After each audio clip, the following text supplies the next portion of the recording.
गवाक्ष में आप सभी का स्वागत है। आज संस्कृत विनोदिनी का पहला पाठ सत्संगति समझेंगे। सत्संगति अर्थात अच्छी संगति। इस पाठ में महापुरुषों के उदाहरणों से यह स्पष्ट किया गया है कि अच्छी संगति किस प्रकार व्यक्ति को महान बना देती है। तो यहाँ भुवन और आचार्य जी का वार्तालाप है और इसके माध्यम से इन बातों को स्पष्ट किया गया है। भुवन पूछते हैं आचार्य जी से, आचार्यवर सत्संगति इति शब्दस्य को अर्थ भवति। आचार्य श्रेष्ठ, सत्संगति शब्द का क्या अर्थ होता है? आचार्य, सज्जनानां संगति ही सत्संगति ही कथ्यते। सज्जनों की संगति ही सत्संगति कहलाती है। तो ये प्रश्न भी आता है कि सत्संगति इति शब्दस्य को अर्थ भवति। इसका उत्तर इसी तरह लिखना होता है कि सज्जनानां संगति ही सत्संगति ही कथ्यते। आगे भवन पूछते हैं, आचार्यवर सज्जनः के भवन्ति। आचार्य श्रेष्ठ, सज्जन कौन होते हैं? आचार्य जी कहते हैं, ये जना सत्यभाषणं कुर्वन्ति, जो लोग सत्य बोलते हैं। ये साम हृदयं निर्मलं भवति, जिनके हृदय स्वच्छ होते हैं। ये धर्म से आचरणं कुर्वन्ति, जो धर्म का आचरण करते हैं, व्यवहार करते हैं। ते एव सज्जना भवन्ति, वे ही सज्जन होते हैं। तो ये प्रश्न भी आता है, सज्जना के भवन्ति। तो उत्तर भी ऐसे ही लिखना है, ये जना सत्य भाषणं कुर्वन्ति, ये साम हृदयं निर्मलं भवति, ये धर्म से आचरणं कुर्वन्ति, ते एव सज्जना भवन्ति। भुवन कहते हैं, सत्संगते जनेषु कीदृशः प्रभावः भवति। आचार्य जी बताते हैं, सत्संगेन मानव जीवने परिवर्तनम् आगच्छति। तो ये प्रश्न भी आता है कि सत्संगते जनेषु कीदृशः प्रभावः भवति। सत्संगति का लोगों पर कैसा प्रभाव होता है? उत्तर, सत्संगेन मानव जीवने परिवर्तनम् आगच्छति। सत्संगति से मानव जीवन में परिवर्तन आ जाता है। सतां संगेन गुणानां वर्धनम, दुर्जन संगेन दोषानां वर्धनम च भवति। सज्जनों के साथ से गुणों की वृद्धि और दुर्जनों के साथ से दोषों की वृद्धि होती है। अतएव उक्तम, इसीलिए कहा गया है, संसर्गजा दोष गुणः भवन्ति। दोष गुण संसर्ग से ही उत्पन्न होते हैं, संपर्क से ही उत्पन्न होते हैं। और किस प्रकार से होते हैं? आगे है, यथा नारदस्य संगेन वाल्मीकि आदि कवि बभूव। कि जिस प्रकार नारद का साथ पाकर वाल्मीकि, जो पहले एक लुटेरे थे, वो आदि कवि बन गए। आदि कवि पहले कवि माने जाते हैं। रामकृष्ण परमहंसस्य संगतिम अवाप्य स्वामी विवेकानंद भारतीय संस्कृते डिम्डिम घोषम संपूर्णे विश्वे कृतवान।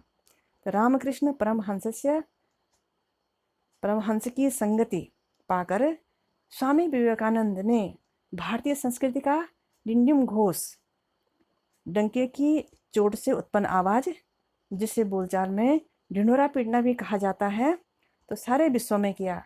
अर्थात उन्होंने भारतीय संस्कृति का प्रचार प्रसार संपूर्ण विश्व में किया। स्वामिना विरजानंदस्य संपर्कं प्राप्य महर्षि दयानंद वेदानां महान प्रचारको अभवत्। तो स्वामी विरजानंद का संपर्क पाकर महर्षि दयानंद वेदों के महान प्रचारक हुए। बुद्धस्य प्रभावेण क्रूरः सम्राट अशोकः अहिंसकः विनम्रः च अभवत्। बुद्ध के प्रभाव से क्रूर निर्दयी सम्राट अशोक था, वह अहिंसक और विनम्र हो गया। तो प्रश्न भी आता है, कस्य प्रभावेण क्रूर सम्राट अशोक अहिंसक और विनम्र च अभवत्। तो बुद्धस्य प्रभावेण। भुवन आगे पूछते हैं, आचार्य श्रेष्ठ, किम बालकस्योपरि कुसंगस्य अपि प्रभावः भवति। कि आचार्य जी, क्या बालकों पर भी कुसंग का प्रभाव होता है? तो आचार्य जी कहते हैं, आम, हाँ, बालकेषु कुसंगस्य प्रभावः सर्वाधिको भवति। बालकों पर कुसंग का प्रभाव सबसे अधिक होता है। कुसंगस्य प्रभावेण बालकेषु, कुसंग के प्रभाव से बालकों में असत्य भाषण, झूठ बोलना, चौर्य भाव, चोरी की भावना, समय से दुरुपयोग, समय का दुरुपयोग करना, इत्यादय बहवः दोषा आगच्छन्ति, इत्यादि बहुत सारे दोष आ जाते हैं। अतः दुर्जन से संगतिम त्यक्त्वा सर्वदा सज्जन से संगति ही करणीया। अतः दुर्जन की संगति त्याग करके हमेशा सज्जन की ही संगति करनी चाहिए। तो यहाँ भी प्रश्न आता है कि कस्य संगतिम त्यक्त्वा सर्वदा कस्य संगति करणीया। तो उत्तर हो जाएगा दुर्जन से संगतिम त्यक्त्वा सर्वदा सज्जन से संगति ही करणीया। कुवंत कहते हैं सत्संगते के लाभा भवन्ति। तो प्रश्न भी आता सत्संगत के क्या क्या लाभ होते हैं। आचार्य जी बताते हैं मानव जीवने सत्संगते बहवः लाभा सन्ति। मानव जीवन में सत्संगति के बहुत सारे लाभ हैं। तो उत्तर हो जाएगा सत्संगति औषध दुर्गुणान दूरी करोति। सत्संगति औषधवत औषधि की तरह दुर्गुणान दूरी करोति, दुर्गुणों को दूर करती है। मानसम विमली करोति, मन को स्वच्छ करती है। अखिलम अभीष्टम पूर्यति, सारी इच्छाओं की पूर्ति करती है। वाचि सत्यम सिंचती, और वाणी में सत्य को सींचती है, समाविष्ट करती है। सत्संगति मानवस्य सर्वविधम सौभाग्यम मंगलम च करोति। सत्संगति मानव का सब प्रकार से सौभाग्य और मंगल करती है, कल्याण करती है। अतः नीति शतके सत्संगतेः महत्वं वर्णयन भर्तृहरि कथयति। अतः नीति शतक में सत्संगति के महत्व का वर्णन करते हुए भर्तृहरि कहते हैं जाड्यम धियो हरति, बुद्धि की जड़ता का मूर्खता का हरण करती है। सिंचति वाचि सत्यम, और वाणी में सत्य को सींचती है, समाविष्ट करती है। मानोन्नतिम दिशति, मान सम्मान और उन्नति का प्रसार करती है। पापम अपाकरोति, पाप को दूर करती है। चेतः प्रसादयति, चित्त को प्रसन्न करती है। दिक्षु तनोति कीर्ति, कीर्ति को दिशाओं में फैलाती है, प्रचार प्रसार करती है। सत्संगति कथय किम न करोति पुंसाम, कथय कहो पुंसाम पुरुष का सत्संगति किम न करोति, सत्संगति क्या नहीं करती है, अर्थात सभी कुछ करती है। इसमें से प्रश्न भी पूछे जाते हैं, जैसे चेतः का प्रसादयति, तो चेतः सत्संगति ही प्रसादयति। अगला कम अपाकरोति सत्संगति ही, तो पापम अपाकरोति सत्संगति ही। अगला सत्संगति ही मानोन्नतिम किम करोति, सत्संगति ही मानोन्नतिम दिशति। और भी कहा गया है संतप्तायसि संस्थितस्य पयसो नामापि न ज्ञायते। तो संतप्त अयसि संस्थितस्य पयसो, गर्म लोहे पर रखे हुए जल का, नामापि न ज्ञायते, नाम भी पता नहीं चलता। मुक्ताकारतया तदेव नलिनी पत्र स्थितम राजते, नलिनी पत्र स्थितम, कमलनी के पत्र पर स्थित हुआ, तदेव वही जल, मुक्ताकारतया राजते, मोती के समान आकार में सुशोभित होता है। स्वातो सागर सुक्ति कुक्षिपदितम तज्जायते मौक्तिकम, और स्वातो स्वाति नक्षत्र में सागर सुक्ति कुक्षिपतितम, सागर में सीपी की कोख में गिरा हुआ, तज्जायते मौक्तिकम, वह मोती बन जाता है।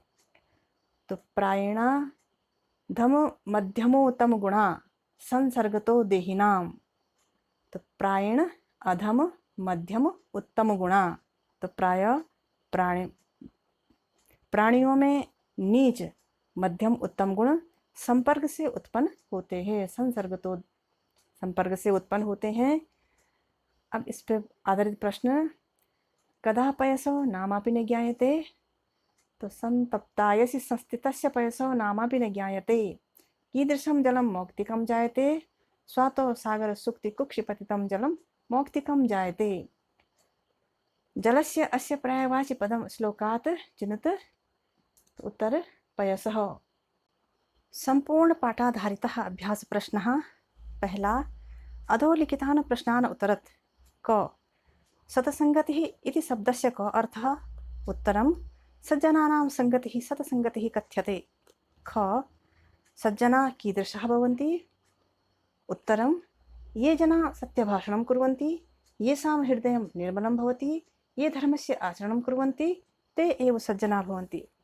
ग सत्संगतः जनेषु कीदृशः प्रभावः भवति। उत्तरं सत्संगेन मानवजीवने परिवर्तनम् आगच्छति। घ सतां संगेन केषां वर्धनं भवति। उत्तरं सतां संगेन गुणानां वर्धनं भवति। ग रामकृष्ण परमहंसस्य संगतिम् अवाप्य स्वामी विवेकानन्दः किं कृतवान्? उत्तरं रामकृष्ण परमहंसस्य संगतिम् अवाप्य स्वामी विवेकानन्दः भारतीयसंस्कृते डिं डिं घोषं सम्पूर्णविश्वे कृतवान्। च कस्य प्रभावेन क्रूरः सम्राट् अशोकः अहिंसकः विनम्रः च अभवत्? उत्तरं बुद्धस्य प्रभावेन क्रूरः सम्राट् अशोकः अहिंसकः विनम्रः च अभवत्। छ कस्य संगतिं त्यक्त्वा सर्वदा कस्य संगतिं कुर्यात्? उत्तरं दुर्जनस्य संगतिं त्यक्त्वा सर्वदा सज्जनस्य संगतिं कुर्यात्। ज मानवजीवने सत्संगते के लाभाः सन्ति? उत्तरं मानवजीवने सत्संगते बहवः लाभाः सन्ति। सत्संगतिः औसतत दुर्गुणान् दूरीकरोति, मानसं विमलीकरोति, अखिलम् अभीष्टं पूरयति, वाचि सत्यं सिञ्चति, मानवस्य सर्वविधं सौभाग्यं मंगलं च करोति। दूसरा प्रश्न, कोष्टकेभ्यः उचितम् उत्तरं चित्वा रिक्तस्थानानि पूरयत्। क सज्जनानां संगतिः सत्संगतिः भवति। ख येषां हृदयं निर्मलं भवति। ग सत्संगेन मानवजीवने परिवर्तनम् आगच्छति। घ दुर्जनसंगेन दोषाणां वर्धनं भवति। ग सत्संगतिः औषधवत् दुर्गुणान् दूरीकरोति। च अखिलम् अभीष्टं पूरयति। छ सत्संगतिः मानवस्य सर्वविधं सौभाग्यं मंगलं च करोति। तीसरा प्रश्न, संबंधानुसारं द्वयोः स्तंभयोः शब्दः योजयत्। क रामकृष्ण परमहंसः विवेकानन्दः। ख रामचंद्रः विभीषणः। ग बुद्धः सम्राट् अशोकः। घ विरजानन्दः महर्षि दयानन्दः। ग सत्संगतिः सज्जनः। च कुसंगतिः असत्यभाषणम्।